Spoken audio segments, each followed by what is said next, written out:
तो चलिए भाई लोग, आज हम बात करने वाले हैं कि भैया रामचरण और जानवी कपूर की कौन सी ऐसी मूवी आने वाली है जिसके लिए सारे लोग एक्साइटेड तो है, लेकिन उनको मज़ा भी आएगा ये मूवी देखने के लिए अंदर। तो भाई लोग, अगर आपको ये वीडियो पसंद आए तो चैनल को सब्सक्राइब करना ना भूलिए और बेल आइकन को भी दबा दीजिए। तो भाई पर्सनली स्पीकिंग तो मुझे यही चीज़ लग रही है कि भाई ये मूवी एक अननेम्ड मूवी है कि अब तक इसकी कोई भी चीज़ सामने नहीं आई है, ना ही इसका कोई प्रोड्यूसर सामने आया है, ना ही इसका कोई डायरेक्टर सामने आया है और ना ही कोई दूसरी चीज़ आई है सामने।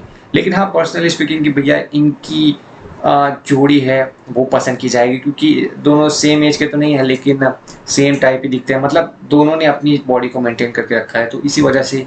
और जानवी कपूर की ये आई थिंक दूसरी मूवी होगी, तेलुगु मूवी, मतलब कि साउथ इंडिया में भी दूसरी मूवी ही होगी उनकी।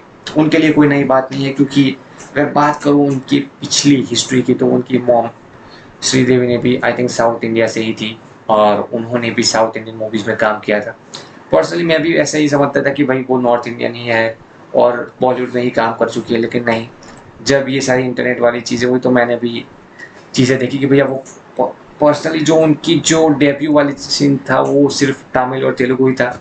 उसके बाद वो बॉलीवुड में आए और फिर बॉलीवुड में ही रह गए।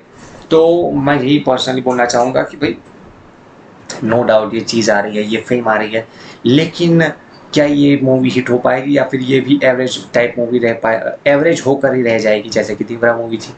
मैंने देवरा मूवी क्यों कहा, क्योंकि उसके दो कनेक्शन हैं। फर्स्ट ऑफ ऑल कनेक्शन ये है कि भैया आरआरआर का जो दूसरा स्टार है आई थिंक एनटीआर, उससे कंपैरिजन तो किया ही जाएगा रामचरण का, क्योंकि अगर दोनों ही मूवीज़ ला रहे हैं तो। और दूसरा कंपैरिजन इसलिए क्योंकि उनकी हीरोइन और इस मूवी की हीरोइन भी सेम है I think Janhvi Kapoor.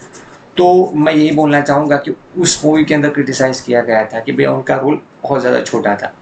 No doubt second part के अंदर उनका रोल बहुत ज़्यादा बढ़ेगा, लेकिन सेकंड पार्ट तो आएगा तब आएगा। उसकी सारी प्रोडक्शन वाली थ्योरीज हम यहाँ पे नहीं चलाते, लेकिन यहाँ पे सिर्फ ये वाली मूवीज़ के बारे में बात करेंगे कि भैया रामचरण वाली जो ये मूवी है, यहाँ पर वो उनका रोल जो होगा वो ज़्यादा होगा या फिर कम होगा, या होगा भी या फिर नहीं होगा, वो भी मुझे इस टाइप का थोड़ा बहुत कन्फ्यूजन जैसा लग रहा है।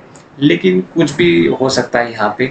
और स्पेशली बात करूँ साउथ इंडिया वालों की, तो उनमें जो हीरोइन का जो आई थिंक पर्सनली मुझे जो चीज़ अच्छी नहीं लगती वो जो होता है, जो बॉलीवुड के अंदर हीरोइंस जो होती है उनको पर्सनली स्क्रीन टाइम बहुत ज़्यादा मिलता है। बहुत ज़्यादा मतलब कि एज़ कम्पेयर टू अगर हीरो के साथ कंपेरिजन किया जाए तो ठीक ठाक ही मिलता है। लेकिन अगर मैं बात करूँ दूसरी चीज़ों के बारे में कि भाई साउथ इंडिया के अंदर क्यों स्क्रीन टाइम इतना ज़्यादा नहीं मिलता, तो इसके बहुत सारे पहलू हैं कि भैया वो लोग इतना ज़्यादा नहीं, आई थिंक जो मूवी देखने के लिए जो ऑडियंस आती है वो आमतौर पे हीरो को देखने के लिए ही आती है और हीरो की पॉपुलैरिटी पे ही डिपेंड करती है सारी चीज़ें कि भाई मूवी हिट होगी या फ्लॉप होगी, या फिर कोई दूसरी सारी चीज़ें होंगी कि या फिर नहीं होगी।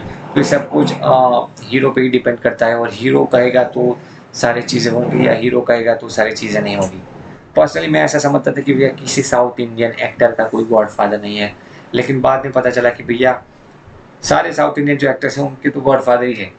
आई थिंक अगर आपका कोई गॉडफादर नहीं है तो आपको साउथ इंडिया में कोई, तो मुझे लगता है कि अच्छा खासा रोल मिलेगा। हाँ, दूसरा विलन का किरदार मिल सकता है, लेकिन विलन का किरदार करना और हीरो के किरदार करने में बहुत ज़्यादा फ़र्क होता है। तो यही बात मैं बोल रहा था। और देखते हैं रामचरण और ये जानवी कपूर की मूवी कब आती है और क्या बवाल मचाती है। और जैसे ही कोई पोस्टर या सारी चीज़ें होंगी तो हम उसको भी ब्रेक डाउन करेंगे हमारे ही चैनल पे। तो भैया प्लीज़ सब्सक्राइब, और अगर आपको ये वीडियो पसंद आया तो शेयर भी करना इसको। तो बस आज के लिए इतना ही, मिलते हैं अगले वीडियो।